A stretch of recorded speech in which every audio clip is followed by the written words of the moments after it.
So you're thinking about starting running. Or maybe you've started, but it's feeling a bit harder than you expected. We've all been there. Some of us are still there. Don't worry, you've come to the right place. I'm Colleen. And I'm Aisha. And today we have 10 tips for beginner runners to help you stay motivated, injury-free, and actually enjoy the process. Let's go. All right, I know you're excited to get started, but before you even leave the house, tip number 1 is to make sure you are dressed appropriately, the right clothes and the right shoes to make sure your run is really enjoyable so you can be comfortable no matter the weather.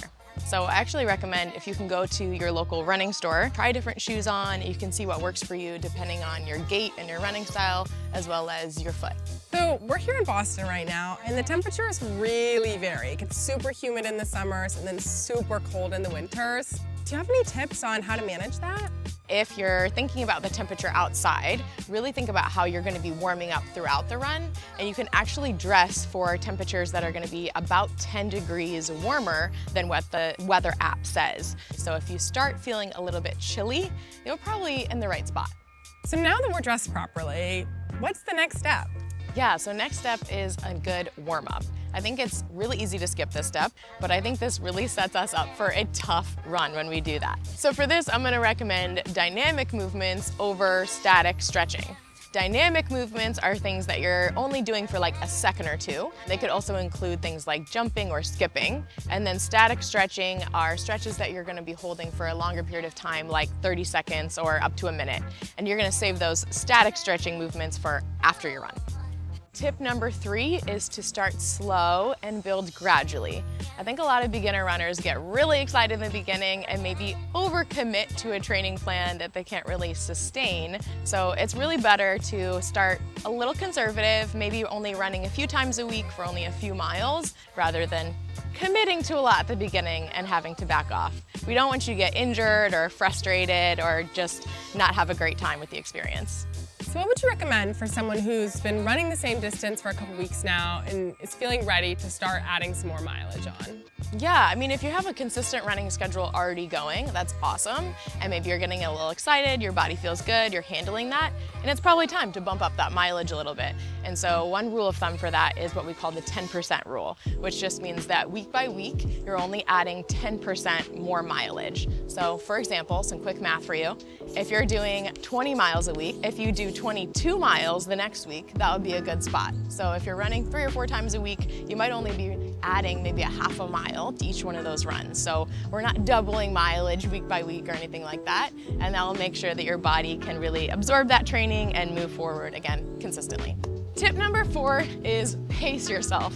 It's really common for beginner runners to get a little excited and get out hot and then have to slow down or take more walk breaks. So I recommend starting more conservative, start slow, and if you feel really good, you can pick up the pace throughout and you might feel better at the end. One way to check in with your pace is if you're running with a run buddy. If you can have a little conversation while you're running, you're probably going the right pace. If you can't get any words out, you might be going a little too quick. So I wanted to check in with you, Aisha. How you doing? I'm doing okay, but might not be super conversational for long. That's my bad. Let's slow it down a little bit. Our next tip is around fuel and hydration. I think this is something that can probably be easily taken for granted, but is absolutely crucial for your run performance, but also your recovery. It's important that you're drinking water and electrolytes all throughout the day, both on days that you run and on days that you don't run. Something that has really helped me is carrying a reusable water bottle with me everywhere I go. I get so used to having it that I'm either already drinking water or knowing that I need a refill. And on days that I'm working out, I try really hard to add electrolytes in there, so I'm ready for whatever I've got coming. Carbohydrates for running are going to be your best friend. They're really important to help you stay fueled and energized before your run. And then carbohydrates are actually really important after your run too. They're going to help top up your glycogen stores that were just depleted while you were running. And then don't forget about protein. Protein is really important after your run as well. That's going to support muscle recovery so you don't get quite as sore and tired and you show up for your next run feeling ready. And do you have any advice on what sort of meals we should be eating before and after our runs? Yeah, so I think before, if you can just stay away from any wild foods, nothing spicy, nothing crazy, stick to things, simple things like oatmeal, a little toast with some nut butter on it. It's boring, but it will work. And then after your run, one of my recommendations is to actually drink your calories. So a post-run smoothie always hits, and make sure you're adding some protein powder in there. The next tip is around strength training. Strength training for runners may be overlooked, but here it's really important for two main reasons. The first is injury prevention, but also strength training is really important for speed, efficiency, and power while you're running. If you don't think strength training is for you or not worth your time, I'm gonna blow your mind with a statistic. At Runna, we have actually found that strength training improves your economy while running by 8 to 12%. which just means you can run at the same speeds with less effort. When you're running, your calf muscles absorb up to 11 times your body weight with each stride. And actually, your quad muscles can absorb up to 4 times your body weight. If your muscles aren't strong enough to absorb all that force, it just means you're gonna have more stress on your joints and on your bones, which can lead to injury risk. Do you have any advice for someone who's new to strength training or just might not have access to a gym? Yeah, I don't think we have to overcomplicate it. Even if you don't go to a gym, just focusing on body weight movements like body weight squats or lunges. The important part here is making sure that your form is really good and that you're getting a good range of motion. And then once you feel like really confident with that and you can kind of progress, then you add a little bit of weight and keep getting stronger. Okay, tip number 7 is join a run club. Now, running might be an individual sport for some people, but in my experience, it has always been a team sport. I always have more fun when I'm running with other people, and teammates can help you stay motivated, engaged, and add that little extra level of accountability to your training as well. And there's actually a lot of different ways to find different run communities. Even a quick Google search or searching on Strava, you'll be able to find other runners in your area to meet up with. So I definitely prefer to run with other people. I actually know a lot about this because I founded a women's run club in college, which I think was just the best way to find community. And it was just so amazing to find friends who were so like-minded and had the same sort of goals as me. Yeah, that makes a lot of sense. I actually feel the exact same way, and that's why I started a group this summer, a professional training group. And I think it just goes to show that having community for runners is really important no matter what level you're competing at. Tip number 8 is to focus on you. Now, I know we just told you how important it is to run with community and meet up with other people, which is true, but it's really easy also to get caught up in this comparison game.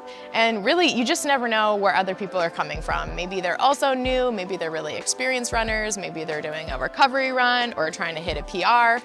And honestly, who cares? Running is way more fun when you focus on your own personal journey. One thing that can help you focus on you is tracking your progress with running and then celebrating all the small wins along the way. When I'm talking about small wins, it could be anything from running your first mile to tackling that first speed workout can be a little intimidating, or what if you hit 30 minutes of running without stopping? That's a win. Aisha, what is a small win that you have celebrated lately? I actually have 2. I got back in the gym this week to start strength training again, and I actually just started another training block because I'm training for Chicago Marathon. All right, our last tip is to listen to your body. All right, our last tip is to listen to your body. Everyone's journey with running is gonna be different, but you're almost guaranteed to have a couple bumps in the road along the way. Totally normal. But you want to be aware of pain that's heading towards injury risk. A pro tip here is if you're feeling a little bit of pain or discomfort on the warm-up or in the first few minutes of the run, that might be okay, but look out if the pain is staying the same, not getting better, or getting worse as you go. That's probably a sign that it's a little bit too much for your body and you might need to take a rest day. Speaking from experience, I wish that I had taken more rest days on some of my past injuries because it's a lot easier to just take a few days off, get better, than have to restart your entire plan. Absolutely. All right, those are our top 10 tips for beginner runners. On a personal note, I just want to say that remember, running is not punishment. It's actually a celebration of what your body can do. And you can absolutely do this. And if you thought these tips were helpful, please drop a like on this video and subscribe to Runna TV. We've got a lot more amazing videos coming your way. And we'd love to hear what you're training for, so drop that in the comments below. Thanks for watching and happy running!